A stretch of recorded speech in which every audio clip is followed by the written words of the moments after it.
part of what we're missing in our spiritual circles is an emerging vision.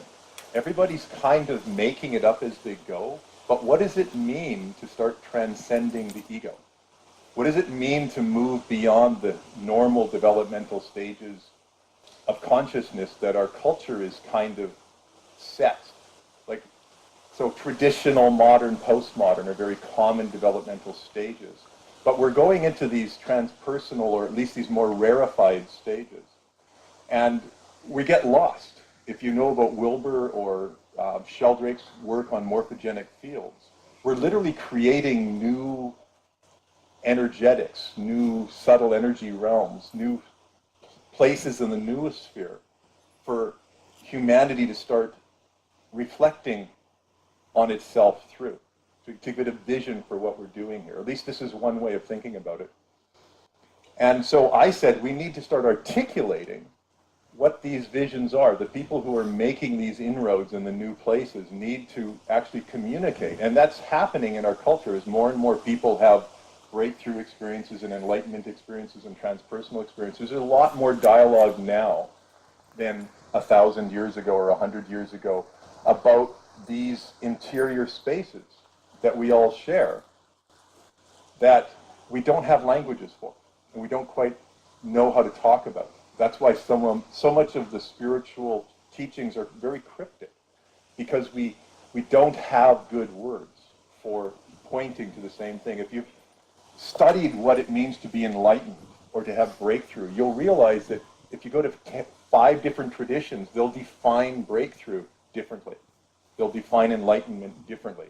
And if you're just kind of on the outside, it doesn't matter. But if you're actually on the inside studying what that means and trying to work with people at different stages, they have very different implications. So I sat down and started trying to articulate a vision that's been relevant for me in emerging. And I came up with what I'm going to call the 4 aspirations and the 2 visions. And that really does reflect the work that I've been doing. And when I shared this with my daughter, Tataryn, who's also very much into this kind of material, and with Darlene, they both kind of looked at me after they read it and said, "That's not like you. Like, what are you doing writing aspirational stuff, right? Like, I'm the concrete kind of methodologist. I'm more like a technologist, right?" But that came through, and what was really rewarding was when I sat down and listened to Journey yesterday and Matthew. They talked about the theme of this festival is intention. Set your intention. And that's basically what these are. And so what I'm going to do is read through these 4 aspirations.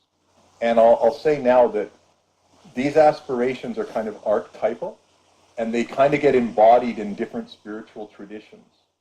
And sometimes when I'm in a more slangy kind of mood, I'll say, you can be high on any one of these dimensions and think you're a spiritual person. But if you're low on the other ones, there's some dysfunction in there. And it shows up. That's why in my abstract I talked about when the monks who had specialized in enlightenment came out of the monasteries and started mingling with the Westerners, all these financial and sexual scandals and all sorts of interpersonal things erupted because they didn't have development on those scales or those dimensions, right? So we're finding out that spiritual development is a multi-dimensional affair. And these 4 pillars or these 4 facets, these 4 aspirations, actually can be developed completely independently of each other. Though the higher you get up on each, the easier it is to kind of work on the others. So what I'm going to do is start this with a kind of setting of the space, the tone. And I'd like you to listen kind of in a meditative space and see which of these 4 paths you resonate with. Okay? And then we'll have a little bit of a discussion after that. I'm also going to give us a vision that I would like feedback on from what I would consider the absolutes and the relative perspectives on what's going on here. So we're going to take about 10 minutes for me to read through this. And you guys just check with your hearts. Check with your sort of energetics. A little bit less with your intellect. if you can use your body to see what feels true to you or which ones you seem to resonate with, then we're going to talk about that afterwards. And then we're going to do some exercises. Okay? What a wonderful crowd and a wonderful place and a wonderful thing to be doing. So let's everybody close your eyes.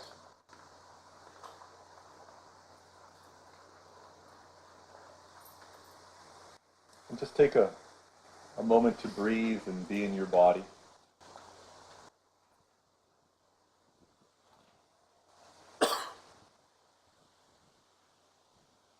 And I call this visions and aspirations for a wholesome world.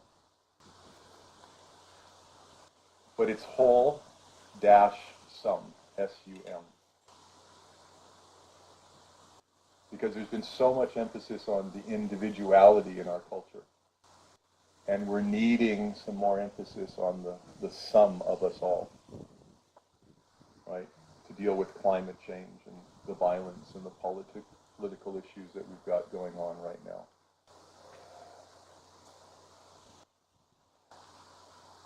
I aspire to transcend the limitations of myself, to wake up, to disidentify from all objects of the body, emotions, and intellect, until I experience the true nature of being, the fundamental ground, not just for myself, but for my family, friends, and all beings everywhere.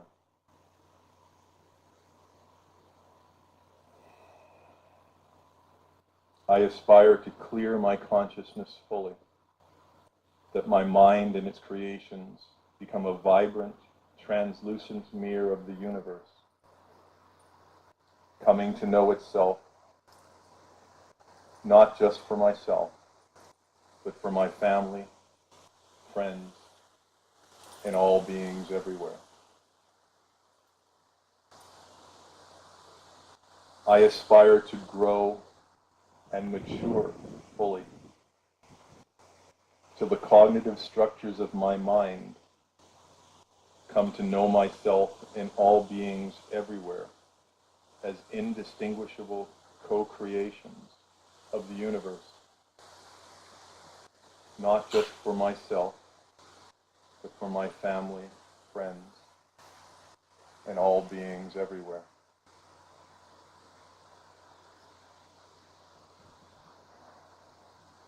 I aspire to perceive and engage with the universe fully in all its gross and subtle formations, while resting in the great stillness of being that transcends time and space, not just for myself, but for my family, friends, and all beings everywhere.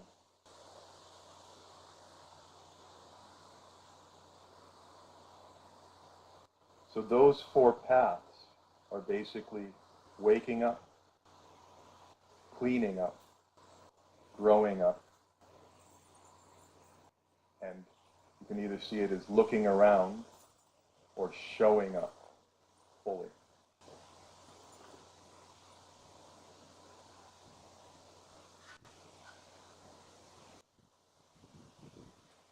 I celebrate that from an absolute sense, I am but a drop in the wave of life that has been journeying through the universe for billions of years, coming to know itself more fully in this multiplicity of forms, as all beings everywhere. That all things are perfect as they are, in that they balance the sum forces of the universe to date, and could be no other way in this moment.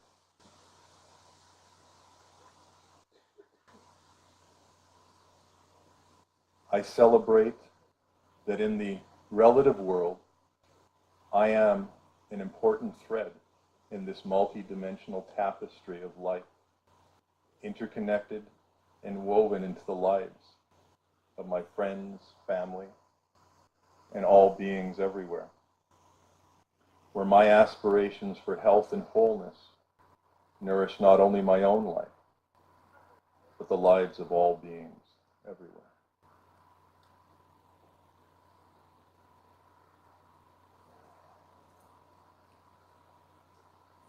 So, while the words are peculiar to me,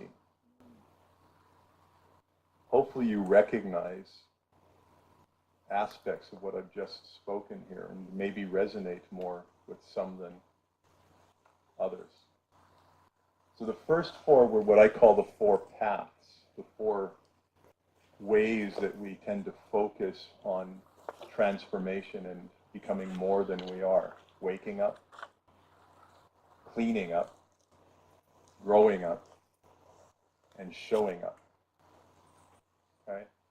That's actually a very recent understanding of spirituality, that it's as complicated as it is. And that's something we can thank integral theory for. And some leading Zen practitioners like Junpo, who Darlene studied with, who were talking about this a decade or so ago. Do you guys recognize that?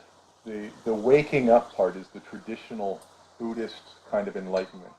To wake up, to disidentify, in my language, from being this point in space-time, and to come and know Buddha nature, or the great ground of being, right, or big mind.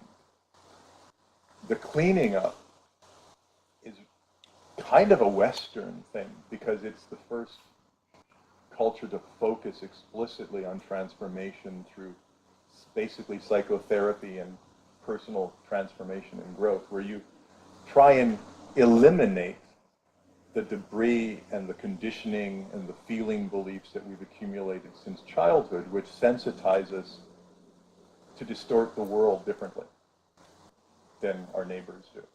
And it's all accidental. Most of our distortions happen because of random things. Who our parents were, who our school teacher happened to be, the bully that happened to be down the street.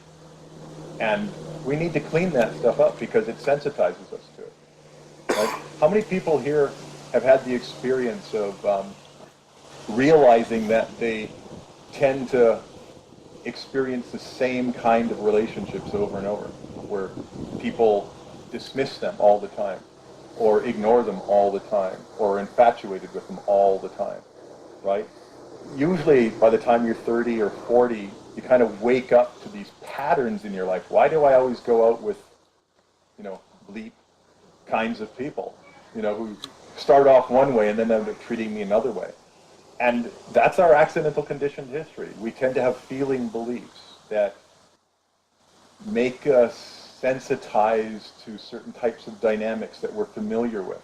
And so we enter into kinds of relationships with people we're familiar with, unconsciously hoping it'll go differently this time. That we can teach them how to treat us properly, even though they remind us a lot of our father or mother unconsciously. But then they end up treating us the same way. That's a pattern that we tend to get involved in over and over. And we either pick people who are familiar and treat us that way from the start, or we teach them how to treat us that way. I mean, I'm a clinical psychologist, and so I spend a lot of time in these kinds of issues with people. And it's amazing, if you look closely, how we teach people to treat us like we're insignificant or worthless or inadequate, right? There's certain things we do that we can't see. Why can't we see them? Well, in this language, because we're identified with them. And that takes us to the first pillar. Right? Anything we're identified with, we can't see it. It's like your eye can't see itself, right? If you're lucky, you can get a photograph or a mirror, but you need somebody to hold that up, to see that aspect of ourself. If you're identified with it, it's part of the sense of self, not an object. So we are it. So part of the work in waking up is to disidentify. Disidentify. It's disidentify all the way up or all the way down, the way you look at it, depending how you look at it. The third path, which is growing up, this again is something that is implicit in some of the Buddhist teachings and some of the Christian teachings, but it's not as explicit as we're making it now, as we've come to realize it. And in some ways, it's because you can sit for years and years on a meditation cushion and not see your developmental stage.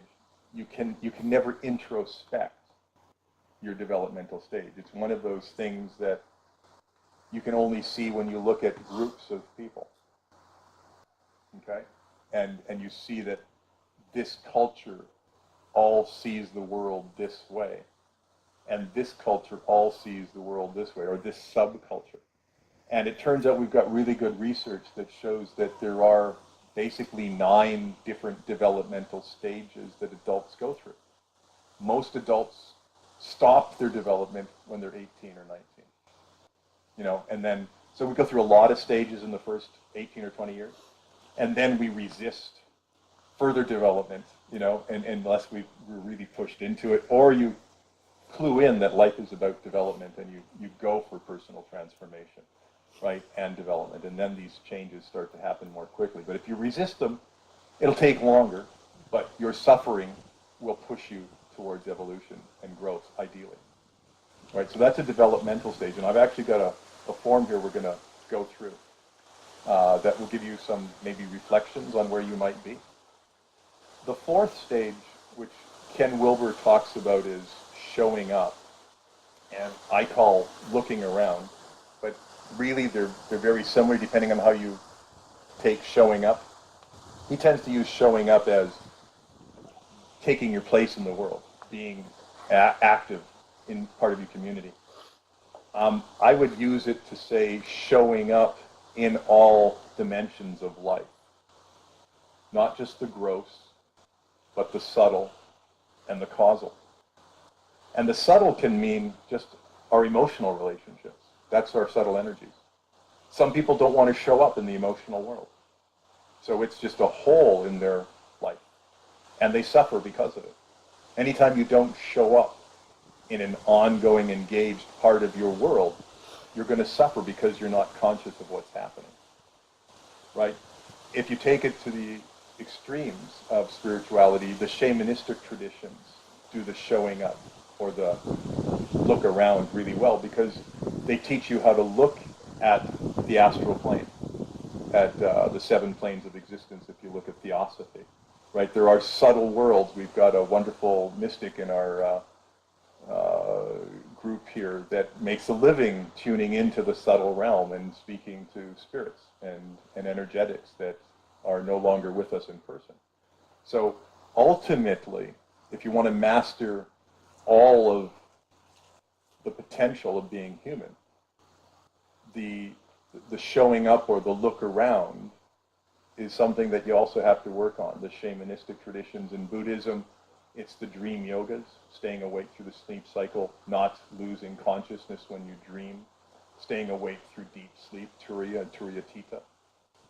So those are the 4 kind of paths. And, you know, as I said, shamanism does the look around really well.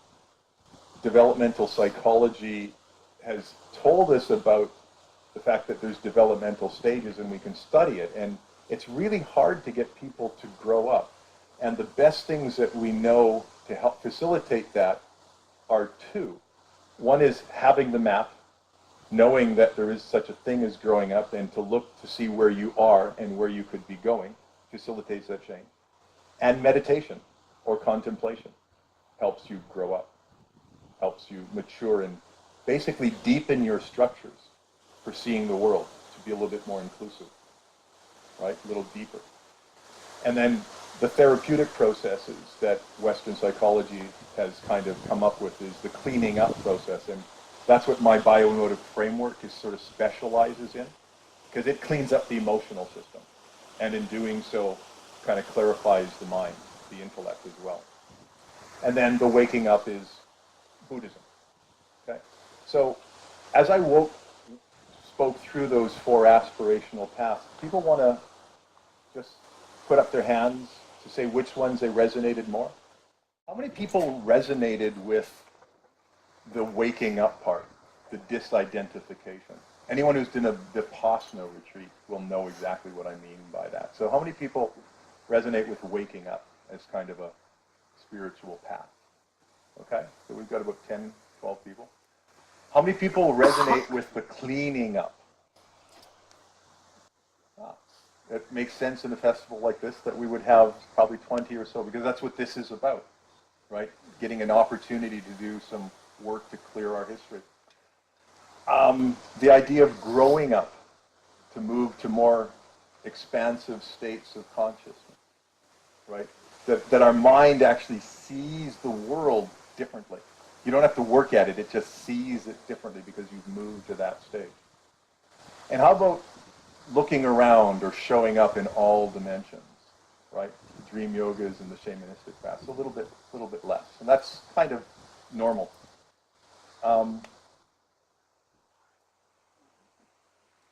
I said my piece on these, so why don't we have some questions and I'll flesh things out just to make sure everybody's on this before we go further. Any questions about these 4 different paths? This is actually pretty new, pretty revolutionary in the spiritual circles to make 4 explicit facets or dimensions for growth and transformation. You got a question in the back there, young lady?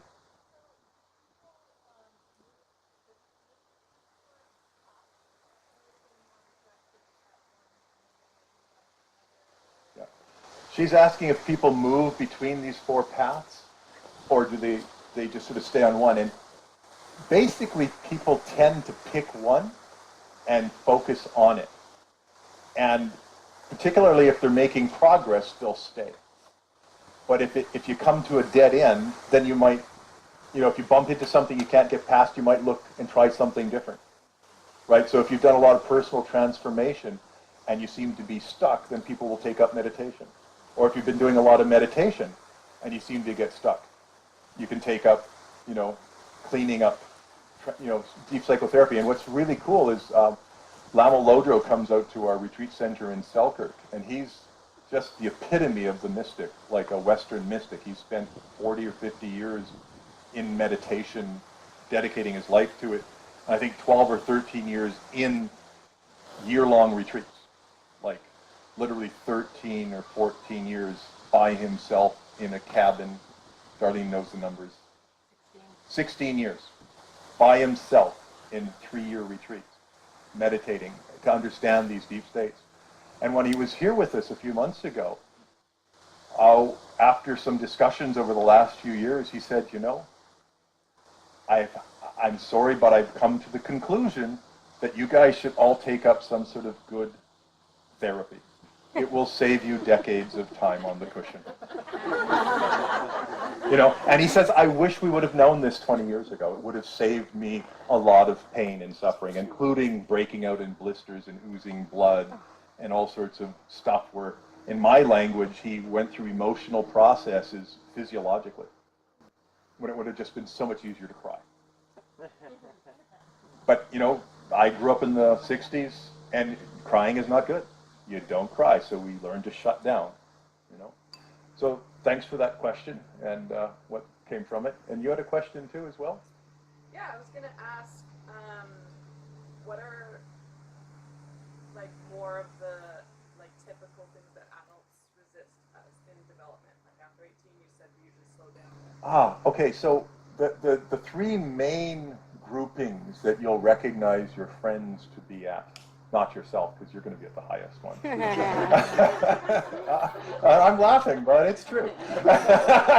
You will think you're at the highest ones. Only your friends will see the lower stages there in you. Traditional consciousness is the epitome of the 60s, the 50s, with my parents. And it's rules and roles. It's like everybody has a role, and you have to follow the rules for society to function properly. Okay? And so they literally had aphorisms back then to propagate these rules and roles. So I grew up hearing things like, women should be barefoot, pregnant, and in the kitchen. Right? Children should be seen and not heard. the man is the provider. You know, his home is his castle. He rules the castle. And that put people in the right roles and gave them rules. Respect your elders. Doesn't matter if they're beating you. Doesn't matter if they're abusive. You still have to respect them, right? And I remember being 12 years old and, you know, watching my grandmother yelling at my mother, making her cry, and I yelled at my grandmother to stop hurting my mother, like, and they both turned on me, my mother included, and I'm going, huh, right? But, you know, that my mom was thoroughly indoctrinated, and then my uncle came over, who was like, you know, 10 years younger than her, and started lecturing me about respecting my elders. And so he's like 8 years older than me, and I looked at him and I said, I'll respect my elders when they deserve my respect.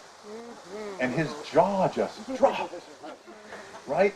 So I was demonstrating what would be called modern consciousness, where you think rationally about the world and you question the mythology that you've been born and raised in.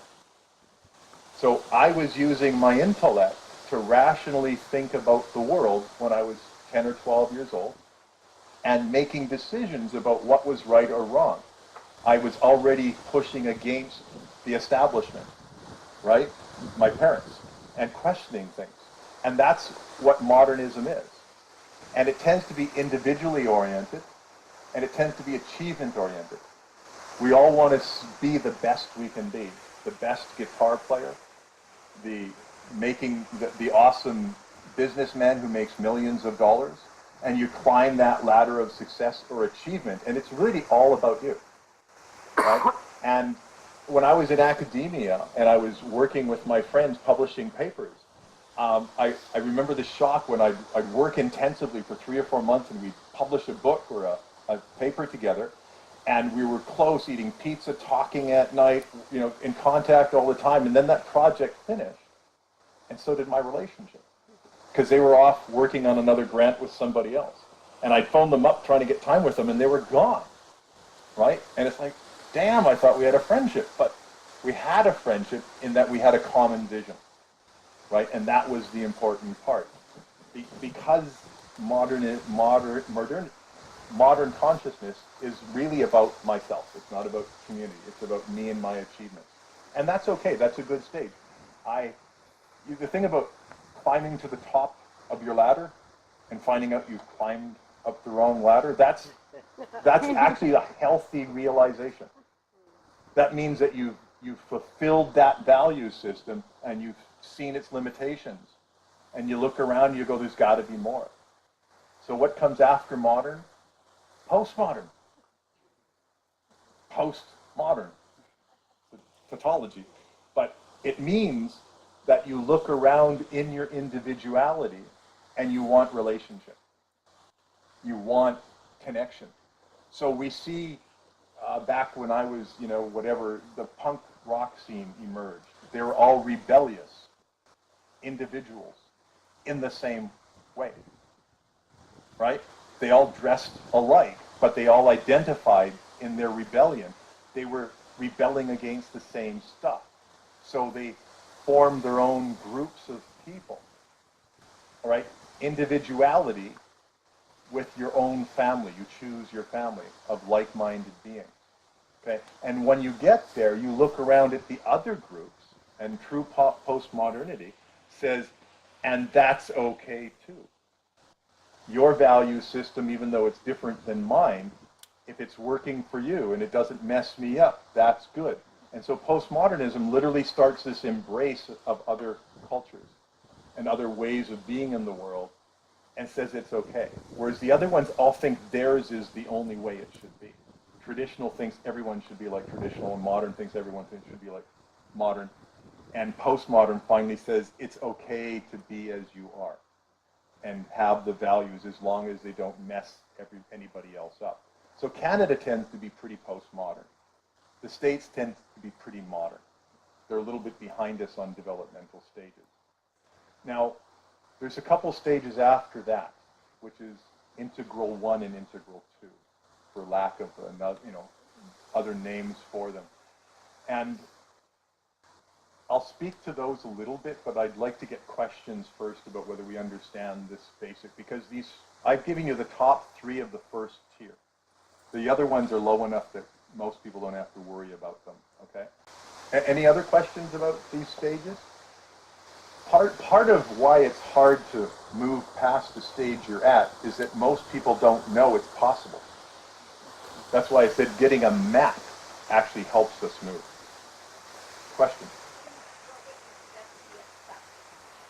What, when you get stuck?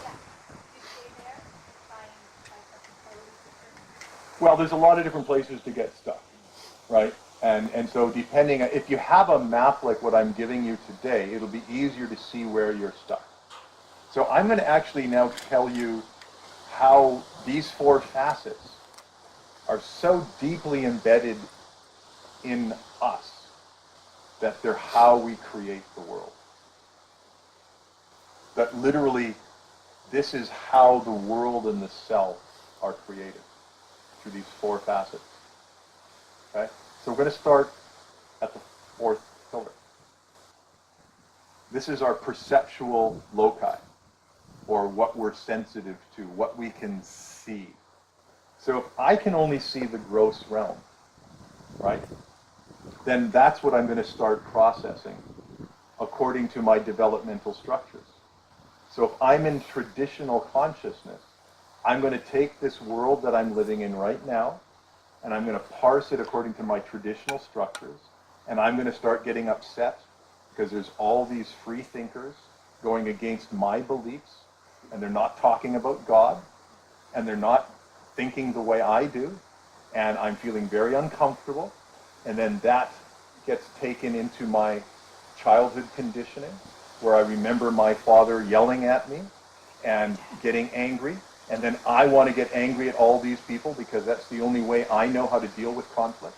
And so I find myself getting angry at all these people who have all these alternative thoughts, right? And then I've now got the world created, right? I'm seeing the gross realm through the traditional developmental stage, putting my own personal distortions according to my history, and now I have to draw a line. Which of that is myself, and which of that is the world? If I am my anger, then I draw the line up here, and everything below this, anger and all of these things, is the world, and I'm up here. Okay? If I know I'm not my anger, if I know that that's just a passing phase and will come and go, then I draw the line down here, right? And I don't believe I am that anger. I say, oh, I am angry right now, right? So that's the basic process. And if I see subtle realms, if I can see spirits, then I'm going to parse that according to my developmental stage. Maybe I'm at traditional, and I see spirits here. And that reminds me that this is a battle between good and evil. And I'm on the side of good, right? Because that's who I am, and that's what I've been taught, right? And it was beaten into me that I'm a good person and I need to act the right way. And you fight for good, right? And so I'm going to be battling evil spirits on the side of good spirits. And that's the world I'm going to be living in right here, right? If I'm postmodern, right, I'm going to see the emotional realm. I'm going to see the energetic interests that I have from people, or the boredom that I have from people, right? And I'll be sensitive to that. And in my sort of integral or 3rd tier stage of sensitivity, try and incorporate something a little bit more dynamic to my speech so that I can wake those people up out of their boredom, right? And I'm going to know that this is all just happening, I'm not identified with it, I'm doing the best I can under the circumstances that I have, right? Or I could take this whole world of sensitivity through a 3rd tier kind of stillness place and allow less of my own ego constructions if I've cleared myself well, and literally magical things kind of happen as spirit uses a vehicle that's easy to move and flows nicely, right? So that there's almost no person here speaking, right? And those are wonderful states to get into. So here we are in one space, potentially having a traditional, a modern, I'm going to do this awesome talk here and you guys are all going to love me because I'm going to be one of the best speakers around, you know, or postmodern, we're all doing the best we can, or I'm going to become, you know, like there's different stages. And it's all happening right here. Everybody's parsing it differently, or I could be parsing it differently. And we're all creating our own world, living in it all the time, often totally not knowing how much of all of this is actually our mind. You know, like everything that I see out there is a projection of my mind. Because I'm only parsing a small piece of reality based on my structures and my conditioning and my sensitivities and playing it back, right? So this, in a sense, we're all living in our own minds here. Our minds aren't limited to our skulls. It's projected out into reality. And getting a perception of what's happening that's actually accurate enough to interact with other people because they're living in their own world is awesome, right? And how many people have had the experience of being at the same event, going through the same fight with somebody, and going, how can you see it that way? How? Like, weren't you there? Yeah, you know? And that's because so much, you can't separate perception from projection. You can't separate them. That's the postmodern insight, that the world and the self are co-created. So we're going to do an exercise here. These are developmental stages. And I'm going to take a few minutes to explain this map, okay? Basically, what I've done to integral is I've turned it into EBIC integral, evolving brains in quadrants. And what I've done is taken the triune brain theory and added it to Wilber's Aquil integral. And in doing so, it's given me some incredible insights as to how to use integral, not just to see the world accurately, but to use it as a personal transformation tool. Okay? So we're going to go through that here. So basically, if you look the bottom here, we've got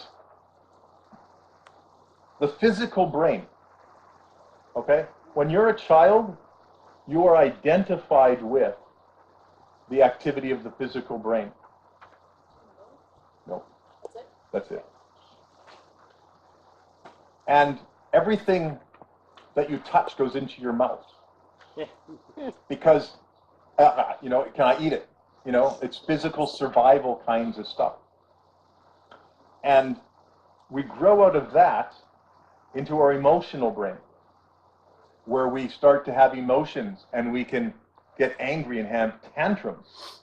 And we realize that tantrums give us power because parents submit sometimes when we scream and yell, right?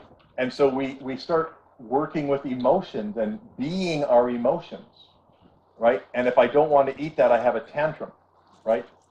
And I'm going to gloss over these in a gross way, not doing justice to them, but just to give you an idea. We're identified with our emotional processes. At a certain point, you have to learn to rein your emotional processes in, and you do that by identifying with your intellect. And instead of having a tantrum, you're told if you have a tantrum, you're going to sit in the corner for the next 3 hours. So you have to learn to suppress that tantrum. Your emotional system is no longer you. It becomes something you have to control.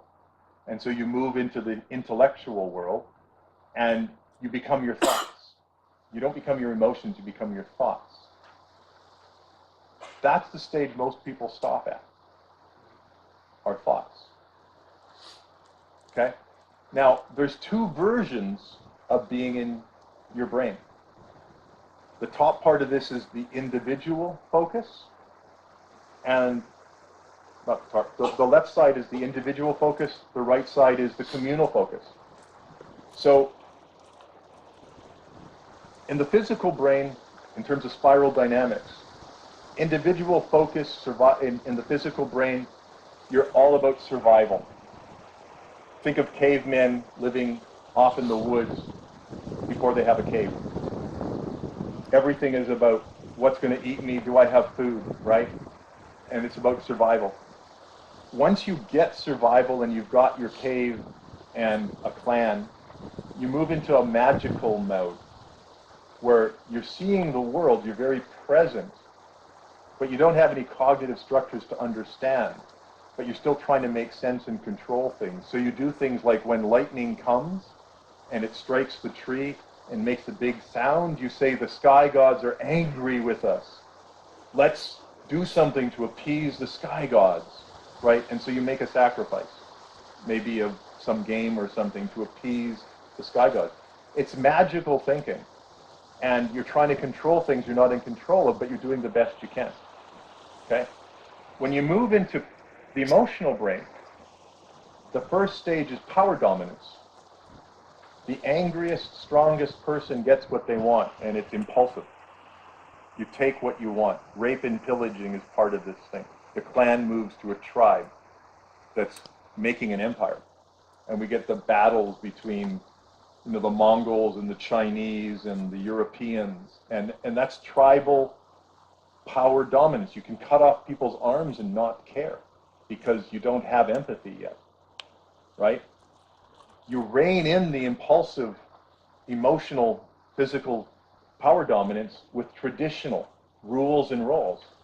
Once you've got a tribe that's working and you've got Chinese and black people and white people all living in the same empire, you can't just kill the black person because they got you mad, because you're going to break the tribe up. So you have to live by rules and roles, and that's our traditional cultures. This is how you live. Follow the rules. The golden rule emerges here, developmentally, right? So you can look at this as an individual going from child to adult. You can look at it as civilizations. We recapitulate them. And you can also see these things happening in our own culture, where we've got homeless people in survival mode, magical thinking people who believe that their retirement's going to come because they buy a lotto ticket every week, not knowing that the odds are they can do that for 1,000 years and never win, right? But there's magical thinking that's getting them by. Power dominance, we've got the gangs, right? Traditional, we've got like the churches and the 12-step programs to get you out of the drugs and the impulsive nature of that violence, impulse-oriented thing. Modern is about our business world and our self, aspirations to be the best Olympian or the best guitar player or the best anything, right? That's the modern world, and it tends to be lonely once you've been in it for a while. So I get 55-year-old men with tons of money who come to me saying, I have no relationship with my children. It's, once I moved out of the role of parenthood and they were individuals, I couldn't relate to them. So then I teach them how to move into postmodern and start listening to their kids and see through their eyes and sort of being the father, right? Or the mother. So postmodern, you start taking other people's perspectives and values into account. Now, according to spiral dynamics, we're only ever at one stage, okay? And what I've found is that we move through these stages at different times, okay? So that basically if I activate your intellect, you're either going to think about yourself from your own perspective or you're going to think in a postmodern perspective. That's a hard nuance to pick up, but when I'm talking to guys in California, they embody postmodern. They speak in a language that weirds me out a little bit. Hey guy, it's good to see you. I really love how you're showing up.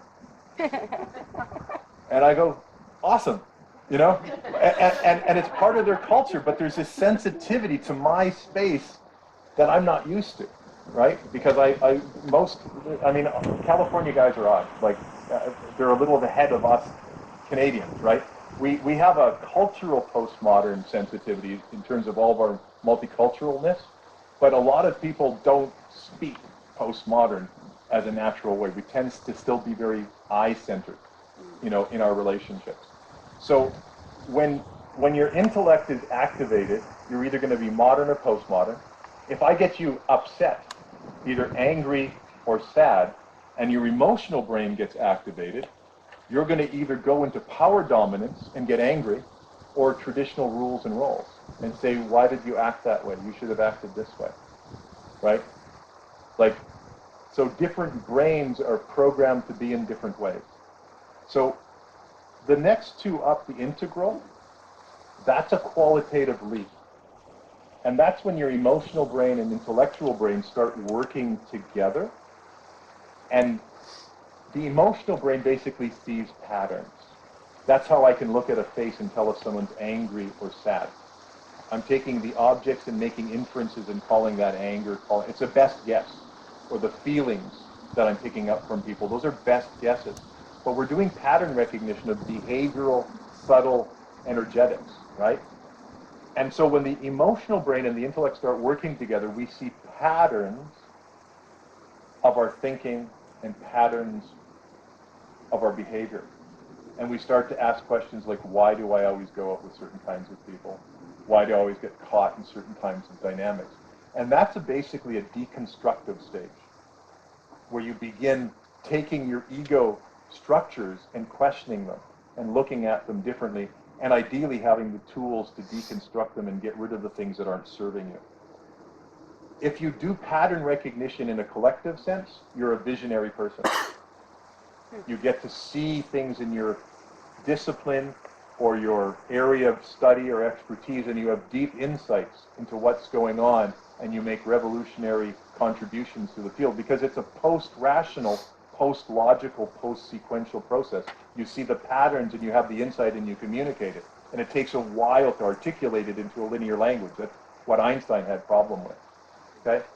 When you move up to the next stage, you literally combine the physical brain with those two emotional, intellectual brain modes, but your sense of self is situated in the physical brain.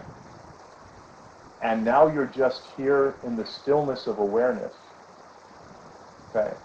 And your thoughts and your emotions come and go, just like sounds come and go. It's different than just being in your physical brain, because here your thoughts and emotions hadn't developed yet. When you're doing it up here as an integrated being, you can actually see your thoughts forming. Anyone done a Vipassana retreat where you actually got to watch the formation of thoughts? I know you have, and I know some other people I know here have. It's a real cool thing to sit there in pure awareness, watching the activity of your minds and seeing thought fragments. You're not thinking, you're recognizing thought fragments that if you put a bit of energy into, they become thoughts. And so you get to choose if you think or not. Right? It's a great place to hang out. If you're doing this in a meditation and you get to that place and you're walking, you're standing still and the world is moving around you. Right? And that's actually in the sutras. So these are developmental stages you can get to with practice. And speaking of the meditation process, there's this idea that thoughts will always be there. And that's partially true. Thoughts will always be in your meditation for the first 5 stages of your meditation. Once you get to stage 6 in shamatha, and I'm using Chula Dasa's, John Yates' book called The Mind Illuminated, which is a wonderful review of all the processes of deepening into absorption or shamatha. Thoughts stop by stage 6, and they stop effortlessly by stage 7. And you can just sit in stillness, right? And then meditation gets very different. You can go into the jhanas and have wonderful experiences and have deep healings, okay? So what I'd like you to do as you look at these papers is ask yourself, when I'm angry or crying, I want you to circle whether you move into power dominance, do you get angry, or submissive when you're upset? Or do you kind of turn to rules and roles and start thinking that people should act this way or that way? Does that make sense to you? Can you parse? So circle the one that you tend to go to when you're upset.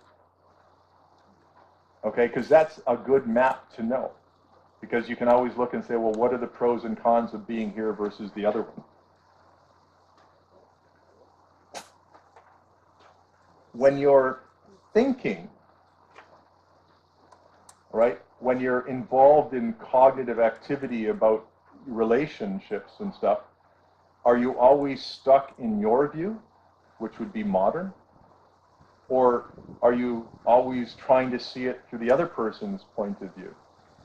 Which is, some people actually don't ever land on their point of view. They're constantly monitoring how they're being seen by other people. And that's a distortion of postmodernism, right?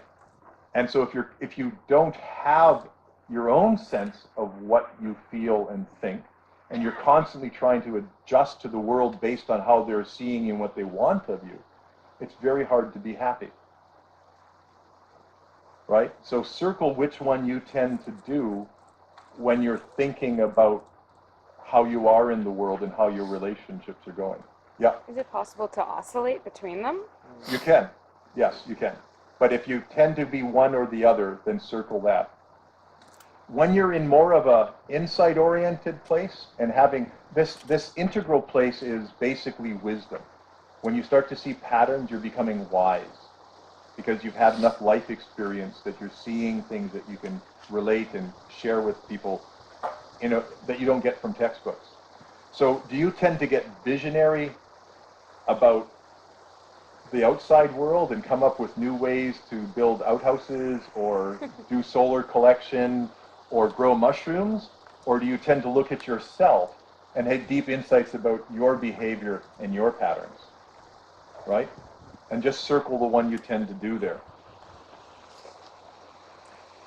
The physical one is hard to relate to, and it would basically be if I dropped you off in the middle of the jungle, or if I left you alone in Cambodia where you had nobody you knew and didn't know the language, would you move into survival mode, panic, kind of, or would you go into magical, everything's going to work out fine,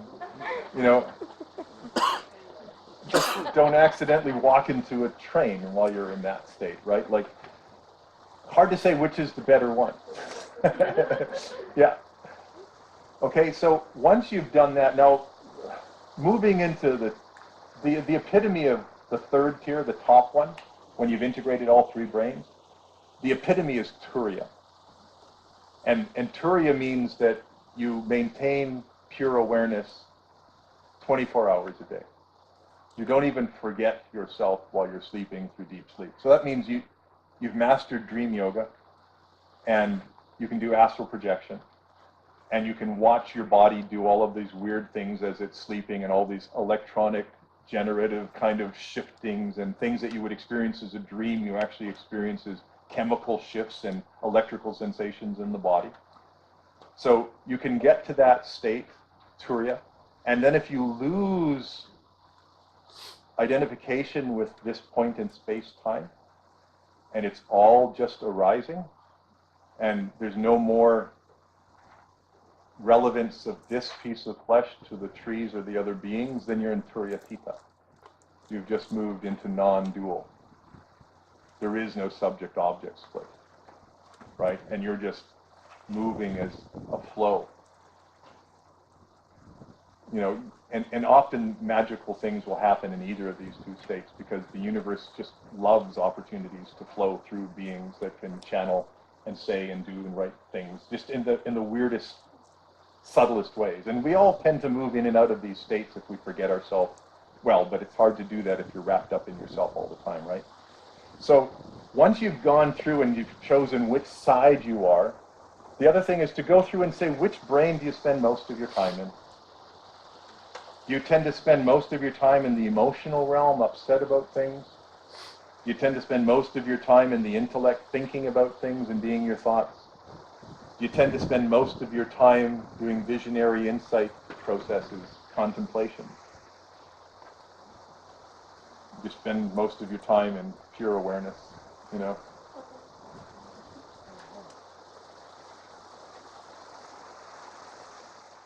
What's it like having this map and to see yourself differently? Well, I think it's great because you can acknowledge the progress, Ah, right? But give you somewhere to go with it. And in those moments where you have decisions to make, give you that. that's a good one. Yeah. Yeah, and actually when you're making decisions, I found it useful to say, what does my emotional system say? What's my intellect say? You know, and what kind of patterns do I see? Where does this fit in the bigger picture of my life? And going back to your question, this is the three brains, right? We have the intellect, the emotional system, and then the gut feeling. Now, the gut feeling, we often use our emotional to tell us about our emotional system. But technically, when you're tuned into your emotional system, you know, you can feel the energetics. It tends to show up in the heart more. And our gut is telling us more about physical reality, and it's good for what foods should we eat, you know, and, you know, which people feel like really good contacts or relationships just by touch. There's kind of genetic energetics that we can be sensitive to, right? For relationships, we tend to use our emotional system. Who do we feel good around, right? For business partners, we want to use our intellect, right? And sometimes we're not tuned in enough to the subtle emotional energetics of our business partners, so we have to use our gut feelings. But you know, we're just giving an opportunity for our emotional system to have a say. You know, but I tend to separate the three systems out because they give us different types of information. So it is 10:45.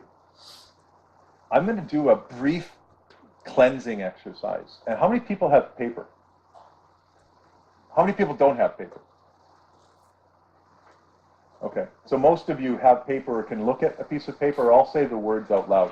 So what I did when I stopped being an academic, which I was for like 20 years, and became a psychologist, I kept track of the data from 3 years of clients on what words made them cry. That's all I was doing focusing, Gendlin's focusing. And it was about focusing in on the body, tuning into what was going on, saying a word that resonated until you felt a shift. I kept doing that shift until people cried. And they'd start getting activated, there'd be a little bit of tears, and I'd go, does that word say it all? Maybe they're saying I feel dismissed. You know, does that word, no, there's something else. Okay, we go a little further and they'd come up with, I feel insignificant, and they're just sobbing. Okay? So then I'd say, does that word feel like it captured it all? And they said yes. So then I'd write that down. After 3 years, I had 9 words. Okay? So that means there's 9 feelings that cause all of our pain and suffering. And we tend to carry one or more of those words around with us. So I want you to break into pairs quickly. Maybe we're going to have just time for one person to do the exercise. So I want the bold person who's willing to feel to say the words. Okay?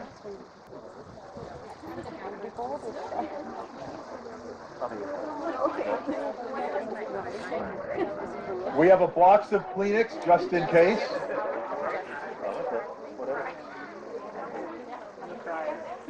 And what we're going to do is basically a psychograph of your heart. Okay? Without any context, without any sharing, you're going to say 9 words out loud as if they're true for you. And literally saying the words with your intellect is going to go into your ears, into your physical brain, and into your emotional brain, which you might have been repressing for a long time. And they're going to actually feel the reality of the words you're saying. And if there's any scars or conditionings or little samskaras that you haven't worked through, you might find yourself getting autonomically activated. And if that activation is big enough, you're going to start crying. That's wonderful.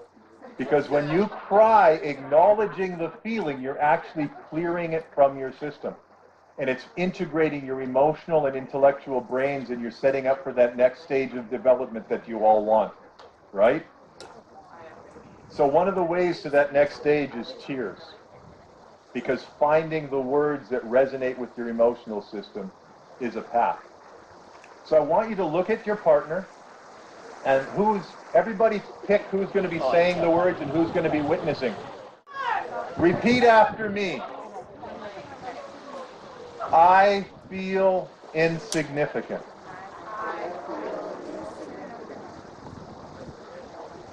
And then say that yourself twice, just to let yourself settle into it, looking at them.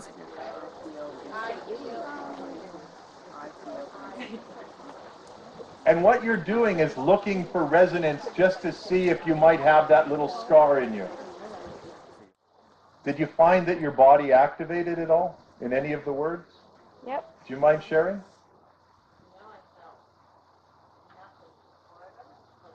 Nothing? So she's saying when she felt nothing for the words, and when she said worthless, it was like boom. And that's the power. These are like surgical knives that cut right to, I would say, the wound, but they're also the places we need to heal. Right? And all you have to do is acknowledge the pain with that word and let everything else happen. And you might cry for 10 minutes, you might cry for 10 days, but if you keep acknowledging the worthlessness, it will leave your system. It will resolve, and you will heal, and you will stop projecting worthlessness issues onto all of your relationships. Anyone else have a resonance with any of the words? Do you mind sharing? Yeah, I had a couple come up. A couple? Yeah. Some were like little, like it was like, oh, okay, yeah, there might be 2 or something. 3 out of 10? Yeah, and then alone was pretty big. Alone. Yeah. It was weird looking in Danielle's eyes. And see, and that's the power of relationship, And because we also I could feel. and you could feel her. He was going through. Even Beautiful. though it's expressive, right? Beautiful. So you have 4th pillar sensitivity to subtle energetics, right? And that's something we can all develop. So this is a tool you can take home with you. I've actually got it on my website, the Bio-Emotive Framework.